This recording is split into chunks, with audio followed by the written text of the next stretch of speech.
Қайта құрылған ақпараттандыру, мемлекеттік қызметтер көрсету және архивтер басқармасының басты мақсаты. Цифрлық Қазақстан мемлекеттік бағдарламасын жүзеге асыру. Қазіргі таңда барлық мектептерде Тихантер жобасы іске қосылған, онда директорға өтініш қалдыру және жұмысқа орналасу сынды шаруалар тек электронды түрде іске асады. Мәселен, бүгінге дейін 495 мұғалім осы жаңа жүйе арқылы жұмысқа тұрған. Сондай-ақ үй кезегіне тұру үшін заңсыз шешімге жол бермеу мақсатында автоматтандырылған жүйесі енгізілді. Нәтижесінде өтініштерді қараудың орта мерзімі 2 айдан 20 күнге қысқарып отыр. Құрылыс саласының өзінде соны қалай жүріп жатқаны туралы интерактивті карта жасалады енді. Одан былай, мәселе видеокамералар қойылады құрылыс объектілеріне. Ол жерде не отқан көріп отырады адам әркім.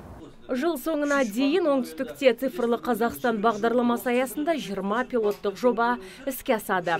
Әрқайсысына бір жауапты маман тағайындалады. Мәселен, Бастар Есқараевтың өзі коммуналдық саланың цифрлық бағытқа көшуін қадағалайтын болады. Мәслихат ақша сұраймыз. Мұны бірыңғай мобильдік қосымша дейді. Яғни сіздің смартфоныңызға үйдегі қолданылған газ, жарық, жылу үшін есептер келіп тұрса, айтайық. Сіз егер есебіңізде ақша болса, еш жаққа бармай-ақ отырған жайыңызда төлем жүргізе бересіз.